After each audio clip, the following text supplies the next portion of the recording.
Hi everyone, for this resin how-to, we are going to learn how to make metal bezel charms. So we're going to learn how to make charms such as this one right here. Or you can use the same technique and apply it to, I have this one-piece one. This is also a metal bezel. Or you can apply it to necklace pendants like this one here that I made for my daughter, Sailor Moon, here. And then we're going to be using resin to dome them all. And you can also use the same technique for bottle cap charms. I made this one a while back. For this tutorial, we are going to make this Jack Skellington piece here. For this tutorial, you will need a metal bezel of some sort. I'm going to be using this circle one here, because instead of a sticker, I will be using this Jack Skellington image. And I kind of want the circle to represent his head, the circle shape of his head.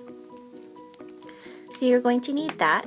You're also going to need glitter of some sort. I'm going to use this Martha Stewart glitter here, and this glitter that I got from a pack at Walmart. I will be using the two together because this one is more of an iridescent and this one is more of an opaque white. So I am going to mix the two to get the effect that I want. You're also going to need Mod Podge. And I have this really huge bottle here. And then a paintbrush to apply your Mod Podge. And you're also going to need resin. You're going to start by applying your Mod Podge to the bezel here.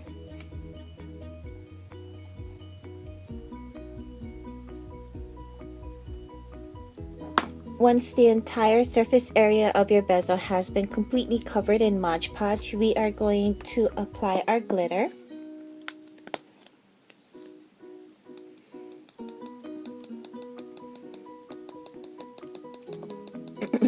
The glitter will only stick to where the Mod Podge is, so you don't have to worry too much about getting it all over the place.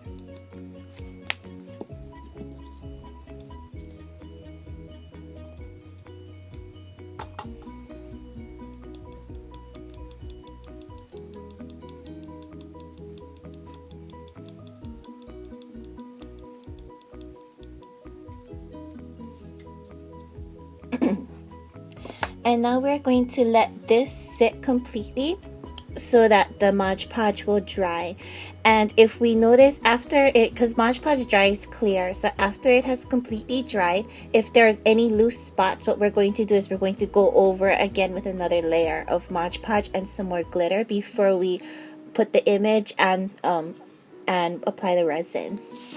Okay, now the Mod Podge has completely dried, and this is what we're left with for the glitter part of our bezel. Next, we're going to take some resin, and right here I have already pre-mixed my resin. This is a 1-to-1 ratio resin that I use, and I mix it according to my manufacturer's directions. So what we're going to do is we're going to just put a small drop right on the center here. I'm going to use my stir stick to spread it around a little bit.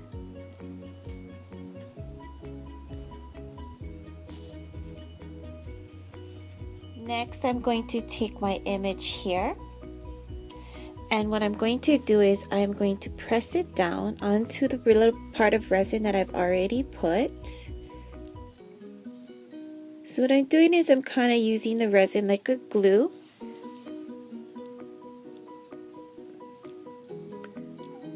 And then I'm going to adjust the the transparency image. Now that I have the image adjusted to where I want it to be, I'm going to dome over the rest of it with the remaining resin that I have.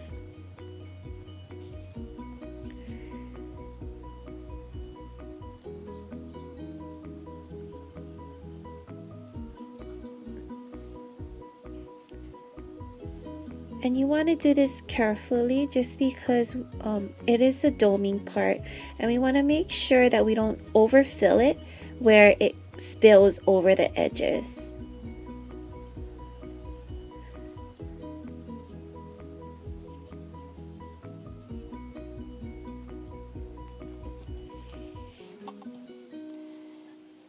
I'm going to take my toothpick and make sure that all of the resin reaches the edges of the bezel.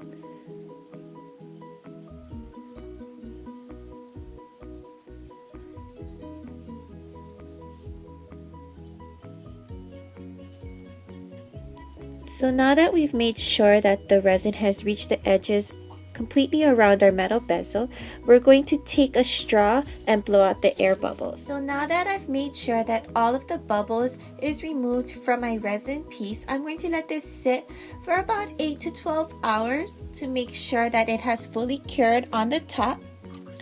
And what I'm going to do is I'm going to cover it like this just to make sure that no dust particles get onto my piece as it is curing. As a tip for beginners that I've noticed myself is that doing metal bezels is a good way to practice doming, because the lip that's around the bezel part the metal part seems to grab the resin so that you can get a nice doming effect as long as you don't overfill the bezel, so you have less of a chance of spillover. So it's a really great practice to practice doming, making sure that the resin gets to all the edges and everything. Also, if you're having trouble, because you know most resin pieces are double-sided, so you'd have to do one side and then you'd have to dome the back of it. With this one, with bezels, you only got to do the front. So for me, it seems a little bit more simpler, especially if you are having a hard time doing resin pieces and it's getting a little bit frustrating. It's good to go to doing bezels, because at least it's a little bit more simpler than that. Like I said earlier, I'm going to cover this and I will show you what it looks like after it's done curing. The piece has completely cured and this is the finished product, and then you can see the dome on the side here.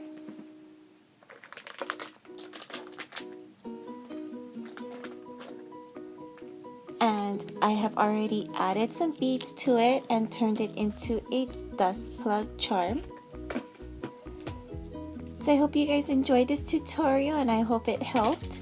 Let me know if you have any comments for future tutorials. Also, the contest will be ending on the end of this month on June 30th. So you still have time to submit your videos, so don't forget about that. And thanks for watching. Bye!